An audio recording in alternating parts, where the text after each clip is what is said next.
Litiges fonciers et installations illégales d'espaces de loisirs dans nos grandes villes, le gouvernement veut mettre un frein à ces phénomènes. C'est pourquoi le Premier ministre Moussa Mara a rencontré les différents acteurs de la question. Les procédures de passation de marchés publics au Mali peuvent être appliquées aux appels d'offres nationaux prévus dans le cadre des projets financés par la BAD. C'est ce que révèle une évaluation faite par cette institution en 2010 dans notre pays. La lettre d'accord a été signée hier par les deux parties.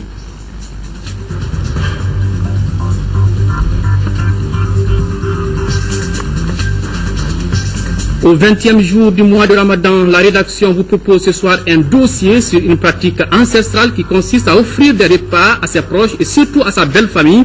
Ici au Mali, on parle du Bouramfana, un dossier signé Nyanya Aliou Traoré. Voilà, les plats sont déjà là. Voilà pour les titres. Mesdames, Messieurs, bonsoir et bienvenue dans cette édition. Je vous le disais en titre, les litiges fonciers et l'installation illégale des espaces de loisirs dans nos grandes villes. Voilà deux problèmes auxquels le gouvernement veut s'attaquer très rapidement. C'est pourquoi le Premier ministre a rencontré tous les acteurs concernés. D'abord, il a reçu le ministre de l'Artisanat et du Tourisme, celui de l'Industrie et de la Promotion des Investissements et le ministre en charge des affaires domaniales de l'État et des affaires foncières. La rencontre était également élargie au maire, compte rendu Khadija Toukone. Boîtes de nuit ou bars-restaurants partageant les mêmes rues que les lieux de culte, des cimetières morcelés, des maisons à habitation transformées en cabinet médical ou en lieu de culte, la liste est longue. En plus, l'installation illégale des lieux de tourisme dans nos grandes villes devient un sérieux problème, d'où l'enregistrement de plusieurs plaintes. Les établissements de tourisme doivent être à une certaine distance des lieux de culte, des cimetières et puis des habitations. Donc il s'est avéré que généralement les gens louent leur villa pour faire des établissements de tourisme et cela nous pose énormément de problèmes. Si depuis la base en amont, les maires peuvent déjà synthétiser toutes les demandes et cela nous permettra d'aboutir à une bonne gestion des établissements touristiques. Nous ne faisons rien de nous-mêmes en disant voilà, vous pouvez y aller, mais nous consultons nos services techniques et les services techniques de l'OMATO. Et après maintenant, la personne fait les démarches nécessaires en direction de l'OMATO pour être agréée. Si demain il y a un incident, nous exhibons l'écrit en disant vous avez été prévenu, donc c'est à l'autorité de tutelle de prendre ses dispositions. La possibilité de créer une entreprise en 72 heures n'est pas la cause de ce désordre, mais le non-respect du décret de 2010 portant réglementation de l'agrément et de l'exploitation des établissements de tourisme. Le Premier ministre Moussa Mara invite donc à la relecture du texte pour corriger les insuffisances. Le Premier ministre Moussa Mara a également reçu une forte délégation des administrateurs civils, des autorités administratives et les représentants des acteurs concernés pour la gestion foncière. Au cœur des échanges, les litiges fonciers. Plus de 80% des affaires dans nos tribunaux sont liées aux problèmes fonciers. C'est un grand désordre. Ce sont des problèmes de comportement, des violations permanentes des textes, des agressions sur le domaine privé immobilier de l'État, aussi bien que sur le domaine public immobilier, et des problèmes de sécurité individuelle et collective qu'il faut préfigurer aujourd'hui. Tout le monde est interpellé. Aujourd'hui, l'État se doit de redresser tout cela. Redresser cela par une relecture des textes. L'État se doit de réagir en rationalisant la gestion du foncier. L'État se doit, sur le plan technique aussi, de redresser la situation. Et c'est ce que nous avons commencé à faire en travaillant sur une grande réforme foncière dont un des éléments principaux sera la mise en place d'un cadastre au Mali. Nous avons au Mali l'ordre des géomètres experts qui, selon la loi, est la seule structure habilitée à faire un morcellement de tout ce qui est lié au foncier, au cadastre. Mais nous assistons malheureusement à un phénomène. Aujourd'hui, à Bamako et ailleurs, tout le monde se dit géomètre. Il est de connivence avec soit le chef de village, soit quelqu'un de l'administration, il fait un plan incognito, connu de nulle part, et c'est un plan illégal. Chacun ne cherche qu'à tirer de son profit. Les responsabilités étant partagées, là aussi, le Premier ministre invite tous les acteurs au respect de la loi, car toute irrégularité sera sanctionnée. Autre grand titre de cette édition, les procédures de passation de marchés publics au Mali sont conformes aux standards internationaux. Elles peuvent donc être appliquées aux appels d'offres nationaux prévus dans le cadre des projets financés par la Banque africaine de développement. C'est ce qui ressort d'une évaluation faite par la BAD en 2010 dans notre pays. Les deux parties ont signé hier la lettre d'accord, compte rendu Mohamed Diarra. Les nouvelles réformes entreprises au niveau des marchés publics commencent à porter fruit. La preuve, c'est bien la signature de cet accord entre le gouvernement malien et la Banque africaine de développement BAD. L'accord en question s'inscrit dans le cadre de l'application des procédures nationales de passation des marchés pour les appels d'offres nationaux relatifs aux projets financés par le groupe de la BAD. En clair, le Mali n'a pas besoin de passer par la BAD pour passer des marchés. L'institution financière fait entièrement confiance aux procédures du Mali. La Banque a procédé en 2010 à l'évaluation des procédures nationales de passation des marchés en vigueur au Mali, ainsi que de leurs dossiers types. Cette évaluation a fait ressortir que les procédures sont largement conformes aux standards internationaux, aux bonnes pratiques et aux politiques de la Banque en la matière. Elles peuvent donc être appliquées sans problème aux appels d'offres nationaux prévus dans le cadre des projets financés par la BAD, moyennant cependant quelques ajustements.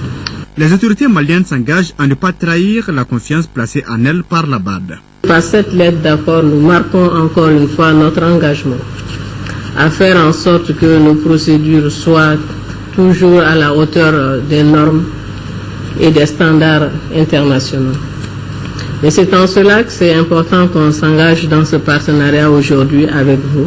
Un bon point pour nous, mais c'est un énorme défi.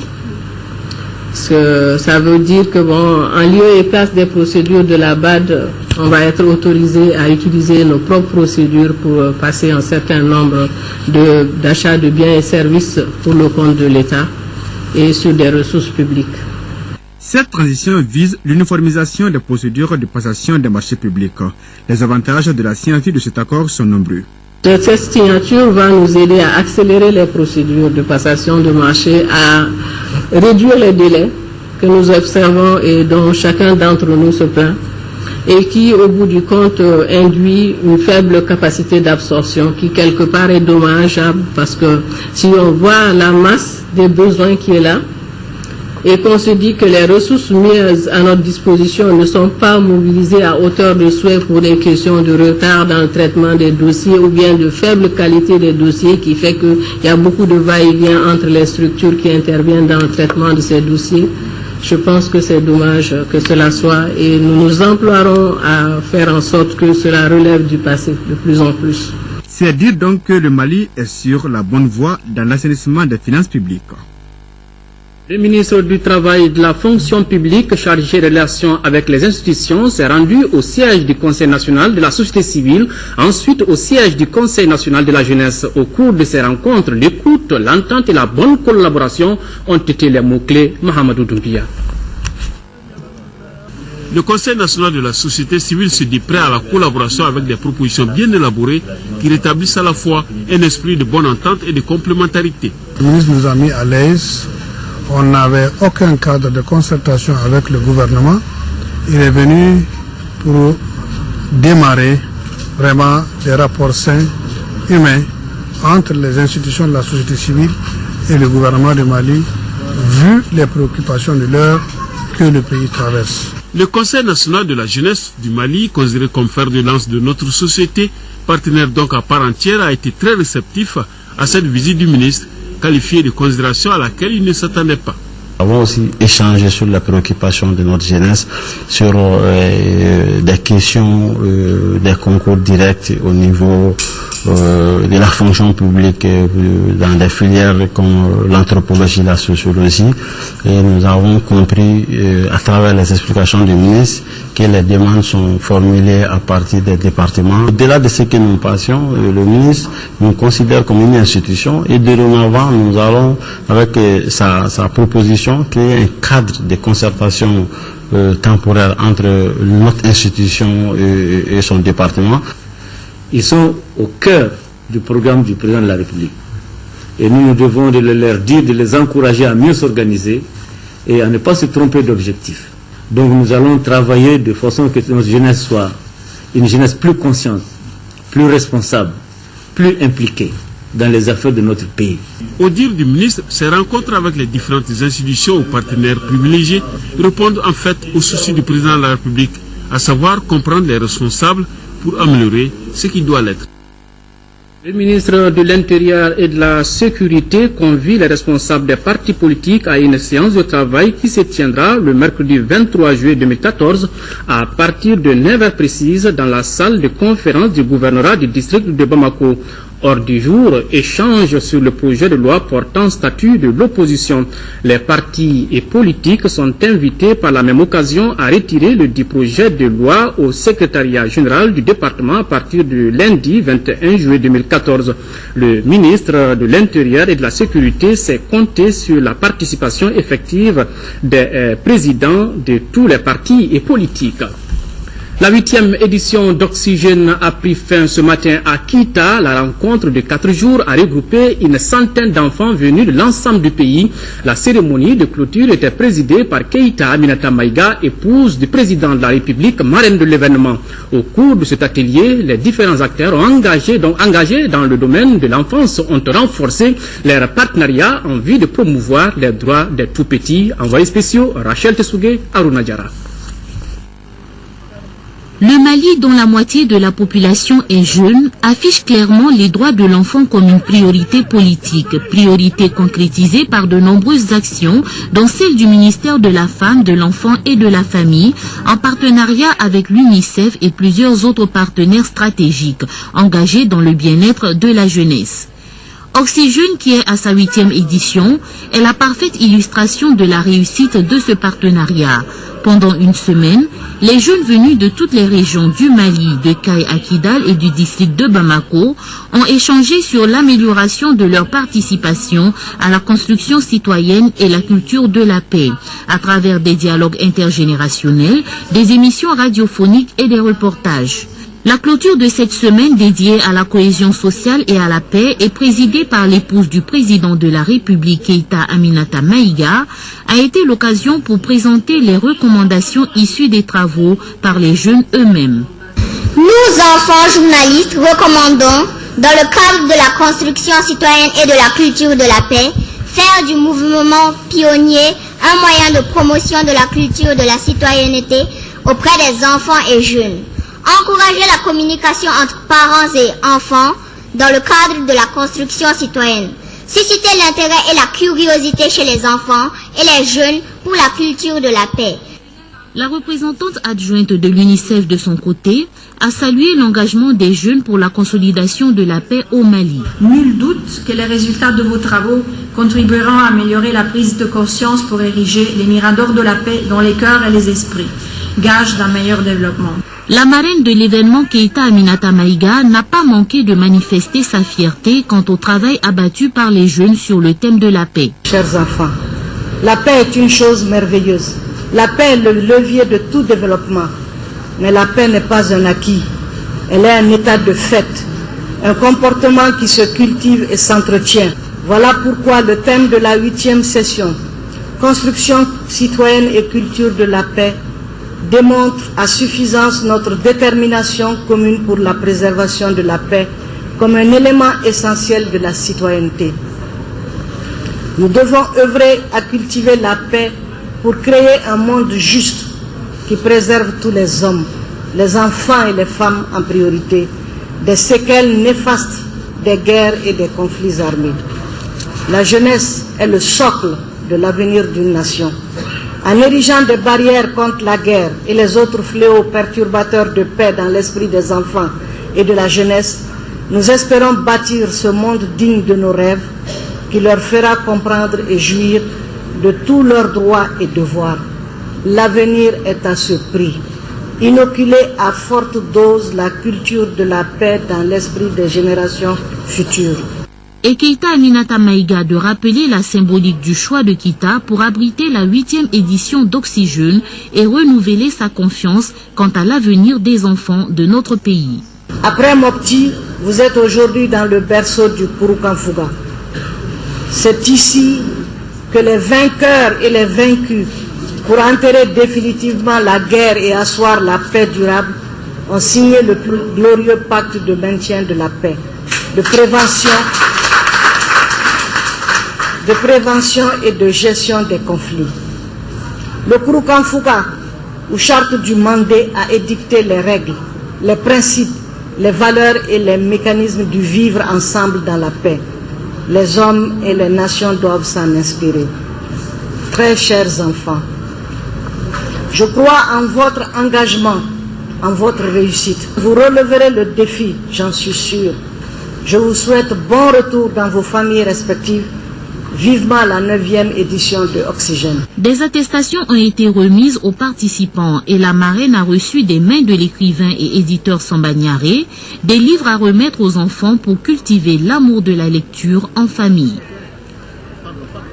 Le monde des enfants. Le ministre de la Planification, de l'Aménagement du territoire et de la population est depuis hier à Addis Abeba. Cheikhna Seydi Hamadi Diawara prend part depuis ce matin à l'atelier de validation des notes d'orientation sur les relations entre les États-Unis et l'Afrique. La rencontre qui regroupe les représentants des gouvernements, les communautés économiques régionales, les organisations de la société civile, les organisations du secteur privé entend discuter des impératifs en matière de capacité pour les relations plus bénéfiques entre l'Afrique et les États-Unis. L'atelier servira de plateforme de dialogue, d'analyse des propositions entre les deux continents afin de dégager des voies et moyens pour des relations mutuellement bénéfiques.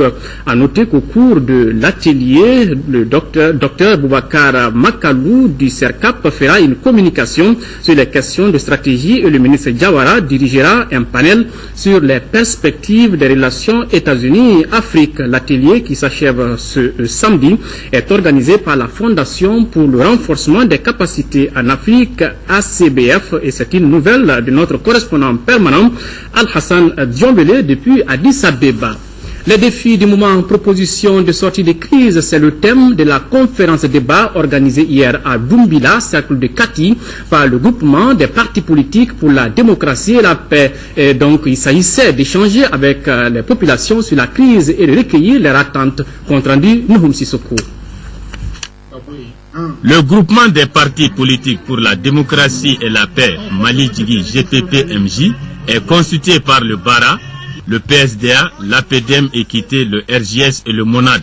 Ces formations veulent, à travers une opération dénommée Mbé Mali fait ou J'aime le Mali, partager leur vision pour une sortie de crise. D'où ces échanges sous l'arbre à palabres avec la population de Dombila dans le cercle de Kati. Par rapport à la réconciliation nationale, l'un des éléments fondamentaux que nous pouvons retenir, c'est de multiplier des initiatives telles que ce que nous voyons aujourd'hui. Le a décidé de rencontrer les Maliens, discuter avec ces Maliens, les faire entendre la vision du chef de l'État, qui est une vision que nous partageons, ce qu'on appelait l'indivisibilité du pays. Par rapport à l'insécurité, la première solution que le GPP préconise, c'est d'organiser des assises nationales sur les problèmes de sécurité. Il faudrait que tous les Maliens, toutes les couches sociales, l'administration se mettent ensemble pour discuter sur cette question-là le plus urgemment possible. Pour ce regroupement politique, la population ne doit pas rester en marge du processus de reconstruction et de réconciliation nationale. Le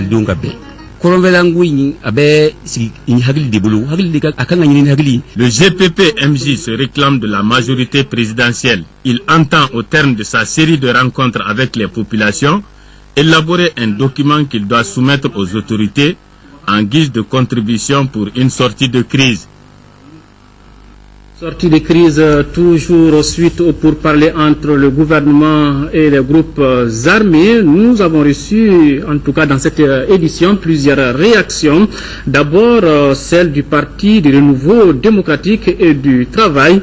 Le PRDT invite le gouvernement à ne céder à aucune forme de partition, d'autonomie ni de fédéralisme au Mali. Invite le gouvernement à préserver par tous les moyens la souveraineté nationale, la laïcité de l'État et l'unicité de la nation. Et puis nous avons la réaction de la coordination des communicateurs traditionnels pour la paix et le développement des régions du Nord. Donc la coordination soutient l'effort de la CEDEAO, de la MINUSMA, de la communauté internationale, de l'Union africaine, des forces servales et tous les partenaires techniques et financiers qui ont ménagé aucun effort pour le rétablissement de la paix, de la dignité et le vivre ensemble que le Mali a toujours connu. Félicite le président de la République, Ibrahim Boubacar Keïta, et le Premier ministre. Une cérémonie de prière pour la réconciliation et la paix au Mali a été célébrée hier à la cathédrale de Bamako. La cérémonie était co-présidée par l'archevêque de Bamako et l'évêque de Mopti en présence de 40 prêtres venus de tous les diocèses du pays. Compte rendu, Laurent Diakité.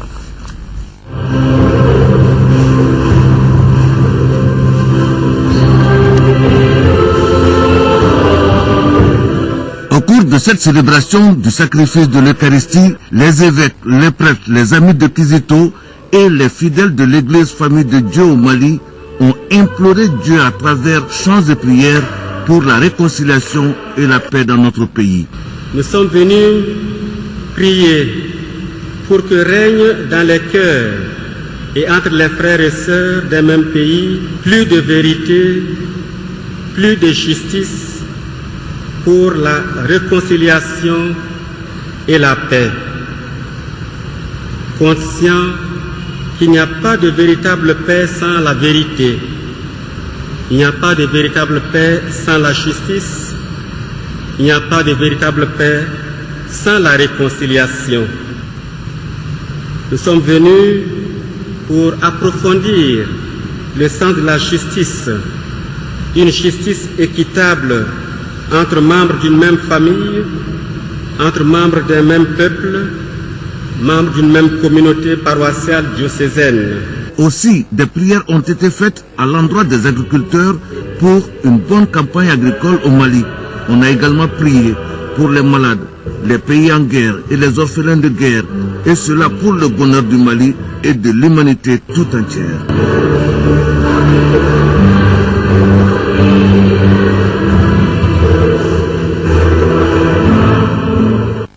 Toujours au nom de la paix, la plateforme des femmes leaders du Mali, fortement engagée dans la recherche de paix et de réconciliation, après avoir participé à un atelier en partenariat avec la MINUSMA, la plateforme des femmes leaders invite toutes les associations, coordination, fédération et regroupement féminin à une conférence de presse qu'elle organise ce samedi 19 juillet 2014 à partir de 10h précises à son siège au CNDIF aux côtés du centre Awa Keïta.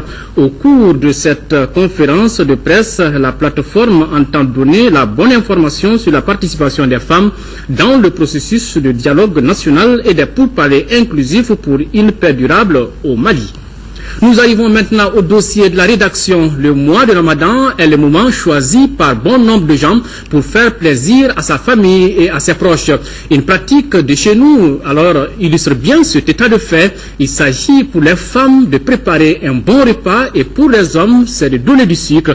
Mais aujourd'hui, on assiste à une évolution de la pratique. Repas et sucre cèdent la place au panier composé de divers produits de consommation ou tout simplement de l'argent. Notre équipe de reportage, conduite par Nyanya Aliou Traoré, nous parle ce soir de la pratique ancestrale du donner et du recevoir, communément appelé Bouranfana.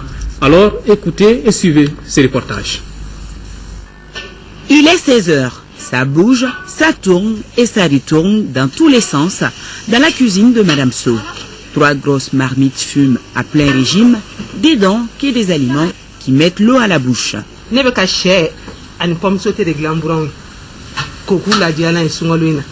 Je fais du poulet et de la pomme sautée cette année pour mes proches à l'occasion du mois de Ramadan. Faire plaisir à sa belle famille, ça coûte cher, mais je crois que ça vaut le coup, ne serait-ce qu'une fois par an. Là, je vais donner à 13 familles, du coup nous avons une quarantaine de poulets.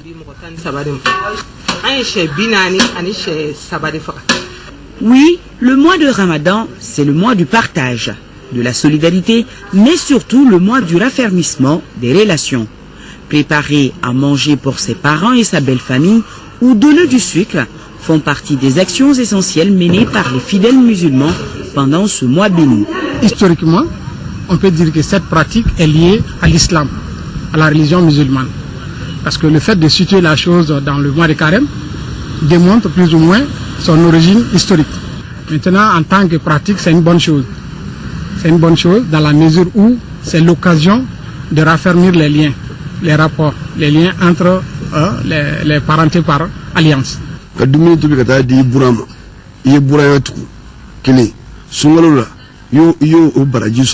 Préparer à manger pour ses proches est un acte noble et religieux en ce mois béni. L'action ne fait qu'augmenter les bénédictions à l'endroit de la personne. Ce geste à l'endroit des êtres aimés remonte à très longtemps dans notre société. Dans le temps, la belle-mère et la belle-fille peuvent vivre sous le même toit. Donc elle a des obligations en termes de préparation. Maintenant, s'il arrive que la belle-mère n'est plus dans la famille, elle est à côté, elle est un peu éloignée, donc le travail que tu avais l'obligation de rendre, tu ne peux pas le faire sous forme de repas, donc tu symbolises ça avec un repas que tu vas lui remettre. À l'origine, c'était une bouillie simple. Mais avec l'évolution, les mœurs aussi ont changé, ont évolué. Et souvent même, ça pose des problèmes. Ça devient vraiment sujet de préoccupation. Force est de constater que la pratique évolue avec le temps. Les paniers contenant divers produits de consommation prennent le pas sur les grandes tasses fumantes remplies de bons plats. C'est plus facile, c'est plus beau. J'ai commencé le système des paniers depuis longtemps. À mon avis, les paniers sont mieux que les repas qu'on amène. Ils durent plus et contiennent tout le nécessaire. Nous sommes dans une société de la place, spécialisée dans la confection de paniers, et c'est là depuis des années. Moi, je suis rentrée dans cette confection de paniers depuis une dizaine d'années. Je fais ces paniers pour des sociétés, pour des particuliers et pour des amis. Pour ce mois de Ramadan, je suis à peu près entre 2000 et 2500 paniers. Dans ces paniers, on trouve beaucoup de choses, des fruits, des boissons, de la viennoiserie. Bon, moi, je mets le Coran, je mets des chapelets, je mets des écharpes. Ben, j'accompagne même mes paniers avec des tapis. À côté des amateurs de paniers, d'autres personnes donnent tout simplement de l'argent en guise de remplacement au rituel. Pratique assez controversée d'après certains de nos intervenants. Une fois par an, faire plaisir à ses proches ne doit pas être difficile pour les femmes. Le panier n'est pas une mauvaise idée non plus, mais tout sauf l'argent. À mon avis, il faut respecter la tradition pour mieux la perpétuer à nos enfants et petits-enfants. Je préfère ce que nos ancêtres nous ont légué. Il faut les préserver. Faire plaisir à sa belle famille est un acte noble, même si la somme est modeste. La manière dont les choses changent jusqu'à ce qu'on rend ça sous forme de monnaie, là vraiment ça change carrément les choses et ça perd son sens. Donc c'est des choses à ne pas encourager, plutôt revenir à cette forme de partage. Ce qui est sûr et ce qui ne va pas changer du tout, c'est que la société suivra toujours le cours de son évolution, quoi que l'on fasse. Voilà, Nyanya Aliou Traoré, il faut dire que ça donne de l'eau à la bouche. Heureusement que c'est la rupture en ce moment. L'Agence des musulmans d'Afrique, le port autonome de Cotonou et le collège Horizon ont procédé à des distributions de vivres en faveur de nombreux fidèles. Le résumé de toutes ces remises avec Fademba Keïta.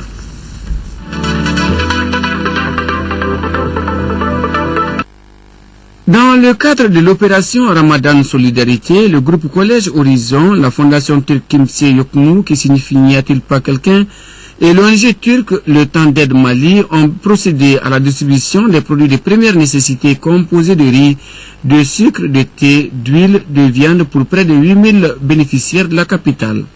Pour la seule journée d'hier, 1800 familles ont bénéficié de ce geste de solidarité turque. La cérémonie a regroupé les représentants des différentes entités au siège du groupe Collège Horizon de Bamako. Solidarité du port autonome de Cotonou avec les opérateurs économiques maliens. Le représentant de la structure portière au Mali, Jonathan Atchokbe, a remis hier une trentaine de paniers de friandises à ses partenaires locaux. Des opérateurs économiques, des transitaires et des agents des services techniques de l'État ont chacun reçu un panier contenant fruits et boissons pour agrémenter la rupture de jeûne. La cérémonie de remise a eu lieu au siège du Conseil malien des chargeurs. C'était en présence de Ousmane Babalaï Daou, président du Conseil. 9 tonnes de riz, c'est la quantité de vivres qui vient d'être répartie à certaines personnes démunies de Boulkassimbougou, de Manyambougou et de Yuri. Le don du directeur Abokar Kamara du centre Mahad Al-Ouloum Al-Islamia et des amis du Qatar.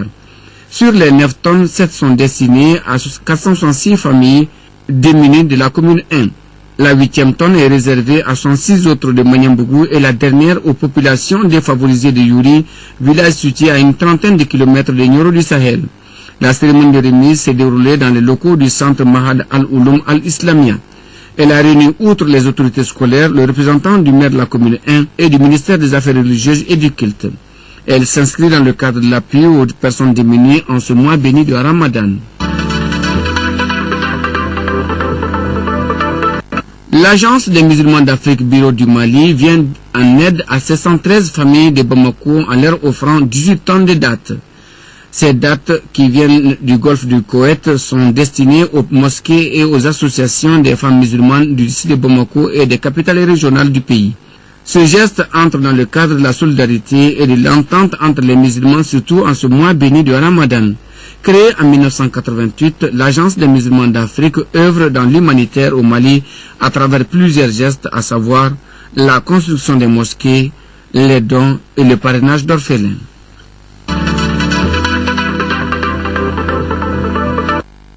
Hors de nos frontières maintenant, moins de 48 heures après le crash du Boeing de ligne Malaysia Airlines, Kiev et pro-russe s'accusent mutuellement. Selon les renseignements américains, l'avion serait abattu par un missile sol-air sophistiqué dans une zone où l'armée ukrainienne combat les rebelles pro-russes. Une véritable polémique suivait. Scène de désolation à Grabov, dans l'est de l'Ukraine. C'est ici, non loin de la frontière avec la Russie, que l'avion de ligne de la Malaysia Airlines s'est écrasé jeudi en fin d'après-midi.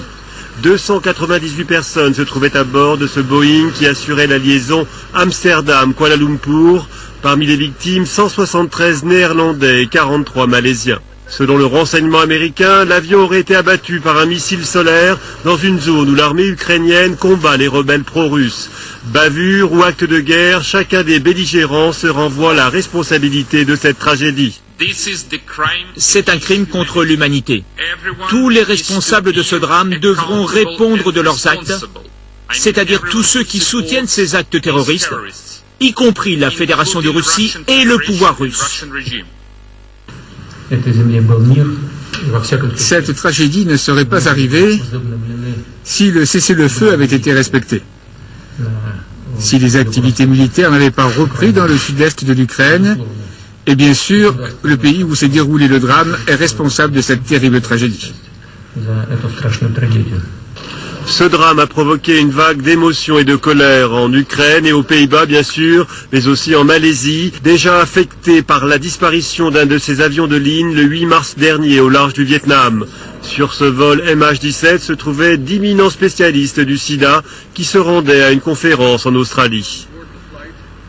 L'IAS a appris que parmi les passagers se trouvait notre ancien président, le Dr Job Lange.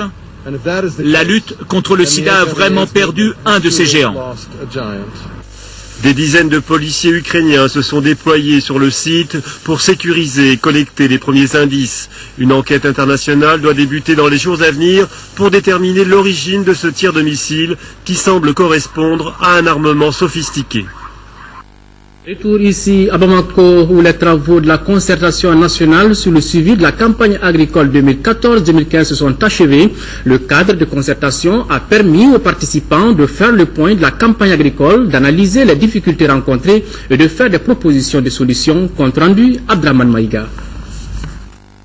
Pas de grande inquiétude pour la campagne agricole 2014-2015 et cela malgré quelques poches de sécheresse constatées dans certaines régions du sud et l'installation tardive des pluies dans les régions nord du pays.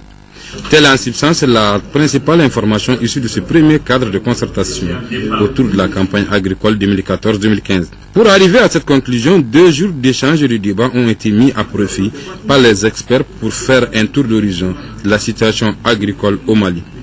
Parmi les thèmes abordés, il y avait la pluviométrie et la crue, la situation des intrants agricoles, des superficies emblavées ou repiquées, phytosanitaires et enfin les états de la culture et l'aspect général de la campagne. La campagne agricole a démarré dans de bonnes conditions. La pause pluviométrique qui a été enregistrée et qui a quand même inquiété nos producteurs est terminée. Les taux de placement d'engrais et de semences sont satisfaisants et les dépôts d'engrais sur le terrain sont assez élevés. Les cochons sont délivrés au fur et à mesure que les mains se font. La rencontre a également permis d'évaluer les besoins au niveau des directions régionales d'agriculture. À ce niveau, plusieurs préoccupations ont été soulevées par les participants. Il s'agit de l'insuffisance du matériel roulant et d'équipement de bureaux, le manque de carburant pour assurer une bonne supervision de la campagne et certaines difficultés relatives à la mobilisation des ressources financières au niveau régional. Nous allons préparer un document dans lequel nous allons mettre les besoins de la DNA pour les 3 prochaines années. Nous devons les mobiliser pour mettre à la disposition des agents tous les moyens qu'il faut afin qu'ils puissent travailler. Les présentations faites par l'Office de protection des végétaux et de Mali Météo font ressortir que les prévisions vont continuer jusqu'en fin octobre et que la situation phytosanitaire est relativement calme dans l'ensemble. Une mission du programme d'appui aux filières agricoles sylvo-pastorales du Burkina Faso est au Mali pour partager l'expérience du PCDA dans le domaine de la mise en place de vergers de manguiers à haute densité. Elle a visité les unités de transformation et de valorisation de mangue à Sikasso, les vergers et les pépinières du bassin de production de mangue de Bamako et Koulikoro. Compte rendu Ibrahim Chokari. C'est par la pépinière de mangue de Namori Konaté, si à Samaya, qu'a débuté cette visite des hôtes du programme de compétitivité et de diversification agricole PCDA. Diplômé sans emploi, Namori Konaté a vite compris les opportunités qui s'offrent à lui et a suivi des formations de pépiniéristes avec le PCDA et a décidé de s'installer à son propre compte. Il reste à savoir maintenant si sa capacité de production lui permet de couvrir les demandes en plants. Aujourd'hui, ma capacité de production, ça fait 3000 plants. Avec le PCDA, je crois que ma capacité sera 10 000 plants. Je peux produire 10 000 plants. Pour le moment, vraiment, je n'arrive pas à satisfaire la demande de mes clients. Deuxième étape de cette visite, le verger commercial de mangue en association avec la papaye de 8 hectares de Madame Manassa Danyoko. Ici, les plants sont à leur 3e année et connaissent un développement fulgurant grâce à la technologie appliquée. De quoi impressionner des visiteurs. Tout ce que nous avons vu sur le terrain, cela s'est réalisé avec l'appui du PCDA. Donc nous avons en tout cas pu avoir beaucoup d'informations, aussi bien au niveau des fiches techniques, aussi bien au niveau de support que nous allons en tout cas repartir avec et nous allons les mettre en application. Nous avons pu également visiter des centres de conditionnement et de la pomme de terre et puis de la mangue. Et à ce niveau aussi, on a vu des infrastructures qui sont très bien construites, très bien entretenues. Et ça, il faut féliciter le PCDA pour ça, parce que l'infrastructure n'est pas en train encore privatisée, mais on sent une forte implication des acteurs. Dernière étape de cette visite, la serre de production de tomates de Amadou Sidibé, sise à Katibougou sur la route de Kangaba. Le programme de compétitivité et de diversification agricole PCDA et le programme d'appui aux filières agro-silvopastorales PAFASP du Burkina Faso ont des objectifs et des opportunités similaires. Les 2 programmes bénéficient d'un financement de la Banque mondiale. Monde agricole, toujours en 4e région, lancement de l'étude du programme d'aménagement hydro-agricole de l'Office du Niger. Cette étude est donc évaluée à 546 millions de francs CFA et va permettre à l'Office d'être doté d'un outil de planification avec des priorités d'aménagement, d'un chronogramme et d'un plan de financement pour les prochaines années. C'est vous, le reportage de Kandesilla. Cette réunion marque le démarrage de l'étude pour le programme d'aménagement hydro-agricole de la zone Office du Niger PAHA. D'une durée de 15 mois, le PAHA, dont le coût est estimé à près de 546 millions et demi de francs CFA, vise à doter l'Office d'un outil de planification et de gestion pour un développement intégré et durable de la zone Office du Niger. Le plan d'action va décliner des actions de développement de la zone Office du Niger, des actions prioritaires sur les 7 prochaines années et des actions de développement à plus long terme, des actions stratégiques sur les 20 prochaines années. Aujourd'hui, il est question de prendre en compte les changements climatiques, la décentralisation, la régionalisation, pour que l'étude puisse nous dire quels peuvent être les aspects sur lesquels on doit s'appesantir pour faire ce programme ambitieux de développement de la zone Office Niger. Pour le secrétaire général du ministère de l'Agriculture, son département fonde un espoir certain sur cette étude qui s'avère un outil indispensable à la mise en place des agropoles dont l'Office du Niger est du premier type. Notre département, au regard de tous les enjeux de développement qui se trouvent dans cette zone, pense qu'il faut avoir un programme d'aménagement cohérent. Et ça va nous permettre d'aller sur la base d'un financement à l'aménagement des terres et de voir concrètement quelles sont les actions qu'il faut mener avec quel acteur dans le temps et dans l'espace pour pouvoir faire un développement harmonieux dans la zone de l'Office du Niger. Cette étude s'inscrit dans le cadre du projet d'accroissement de la productivité agricole au Mali PAPAM, un programme financé par la Banque mondiale. À Koulikoro, le chef d'état-major de l'armée de terre, le colonel Ibrahim Fane, a visité le centre d'instruction Boubacar Sadassi et le GTA 5 en formation. L'objectif est de constater la réalité du terrain et galvaniser davantage les troupes. Le constat du visiteur est que de gros efforts sont fournis, mais beaucoup reste à faire. Compte rendu, Ibrahim Akouni.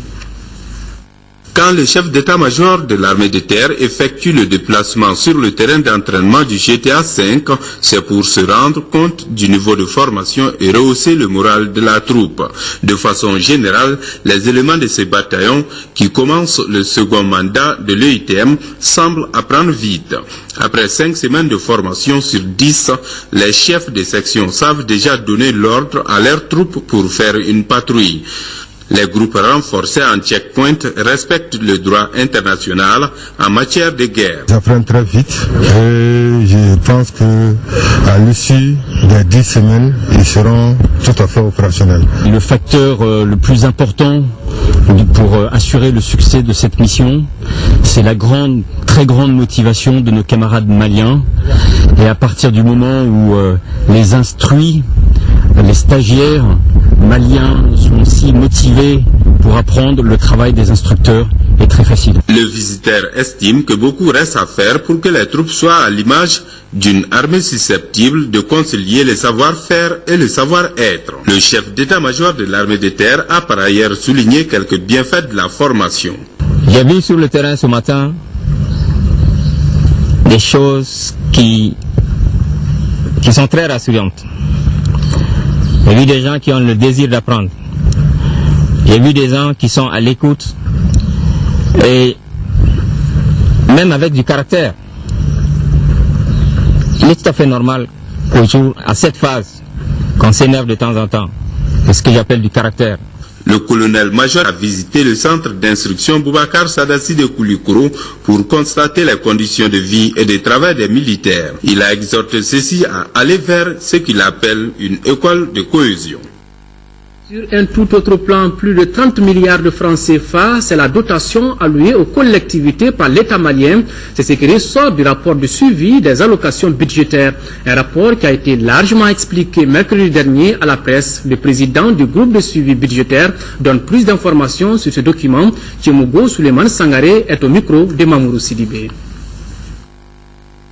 De 2010 jusqu'en 2013, l'étude a fait ressortir qu'il y a effectivement beaucoup de millions qui ont été transférés aux collectivités. Ça, c'est la première des choses, c'est-à-dire que l'État participe au développement des collectivités. L'étude a aussi montré certaines difficultés de ces collectivités par rapport à la mise en œuvre de ce fonds, ce qui est un peu le retard que nous, on a constaté dans les allocations, c'est-à-dire les tirages. Quand les tirages arrivent à juin, après juin, le processus est long pour que les gens puissent faire les réalisations. La troisième chose que nous avons constaté, l'État a fait un engagement à Bruxelles qui était une disposition de transfert de 30% aux collectivités. Aujourd'hui, nous sommes à 3% et cet engagement doit être effectif l'année 2018. L'étude aussi a montré qu'il faut renforcer les compétences de ces collectivités pour que la gestion puisse être bien faite et pour que ces droits de tirage soient aussi effectifs et que le travail puisse être fait. L'État s'investit, les collectivités aussi doivent s'investir pour que les populations à la base puissent être dans de bonnes conditions. Sport football Coupe du Mali, 54e édition, défaite cet après-midi du stade malien de Bamako, 2-1 face aux 11 créateurs de Nyarela. C'est la première demi-finale de cette édition, nous dit Abdul Karim Kaba. Après son échec en finale de la Coupe du Mali face à l'US Bougouni en 2012, les 11 créateurs de Nyarela joueront pour la deuxième fois de leur histoire la finale de la Coupe du Mali. Pour la première demi-finale, le stade partait avec la faveur des pronostics. Cela a été confirmé avec l'ouverture du score par les Blancs de Bamako dès la 12e minute de jeu. Le centre d'Issaka Samaké est repris par Suleiman Traoré. 6 minutes plus tard, les jaunes noirs de Nyarela égalisent. Suite à un corner décomposé, Lassana Iriba Samaké pose le ballon sur la tête de Noumkane. Sur le début, les numéros 14 ont centré et les numéros 4 ont marqué. 33e minute, Suleiman Traoré, auteur du premier but, rate le doublé seul devant Germain Berthet, le portier de 11 créateurs. 3 minutes plus tard, il revient encore avec cette frappe repoussée par la barre. Les stadistes passeront à côté du deuxième but peu avant la pause qui intervient sur ce résultat d'un but partout. De retour des vestiaires, le stade malien de Bamako accule de plus en plus les créateurs. 56e minute, Germain Berthet sort le grand jeu pour sauver son équipe. À 10 minutes de la fin, corner pour les 11 créateurs. Et Lassana Iriba Samaké, à la baquette, Marius Assoko de la tête inscrit le deuxième but de 11 créateurs de Nyarela. Ce score de 2-1 sera maintenu jusqu'à la fin de la rencontre. Demain donc, deuxième demi-finale, donc le Djoliba AC jouera contre l'AS Real. La rencontre aura lieu au stade Modibo Keïta à partir de 16h. C'est ce que nous dit donc Koji Sibi. Basketball, le play-off donc du championnat a débuté hier au stade de sport. Le Djoliba AC en dames et le stade malien de Bamako en hommes ont remporté la première journée respectivement devant l'AS Real et l'AS Police, compte rendu Kodisibi. D'abord chez les dames, le Djoliba Athletic Club en rouge part avec les faveurs de pronostic devant l'AS Real. Pourtant, les Scorpions très corrects en défense semblent ne pas être venus en victime expiatoire. Les Djolibis décident de jouer à l'intérieur, alors que le Real répond très souvent à l'extérieur, notamment par l'excellente Bamakan Kamouté. Les Rouges sont contraintes au partage des points à la mi-temps, 27 partout. Il fallait le troisième acte de jeu pour que les Djolibis vivent leur moment de grâce. Pendant que la machine du Real se grippe, finalement, le Djoliba Athletic Club l'emporte 47-40 et prend du coup l'avantage psychologique de ses playoffs. Le match des hommes oppose l'AS Police en jaune et le stade malien de Bamako. Battu en finale top 12 par son adversaire, le stade malien démarre avec un esprit de revanchard. L'AS Police acculé perd son repère avant de revenir dans la partie. Mais les dernières possessions permettent aux Bleus de mener à la mi-temps 23-19. Le jeu est plus équilibré en deuxième mi-temps. L'AS Police retrouve son jeu et apporte la réplique. Mais les individualités côté stade malien font la différence et les Bleus s'imposent 55-47. Les stadistes sont de retour. Aujourd'hui, on a prouvé qu'on peut aller loin parce que ça fait longtemps que notre jeu avait dégradé, parce que l'équipe ne s'entraînait pas ensemble. C'est le top 12 là qui a fait que les gens sont venus de gauche à droite et puis voilà, et on a pu faire un bon match aujourd'hui. J'ai dit bravo aux jeunes. C'est aussi dû à l'environnement. C'est la première fois de jouer en salle ACI. Bon, c'est une première fois, on va essayer de s'habituer dans la salle et remettre de l'ordre au niveau tactique pour essayer de gagner le deuxième match. Ces playoffs sont sans doute plus équilibrés chez les hommes. C'est donc la fin de cette édition. Au nom de l'ensemble de la rédaction, merci de votre aimable attention. Pour les rendez-vous de demain, vous avez donc rendez-vous donc avec Mohamed Touré à 13h. Je serai là, s'il plaît à Dieu, pour la grande édition du soir. Vous pourrez revoir cette édition sur notre site www.ortm.ml. Au revoir et qu'Allah bénisse le Mali.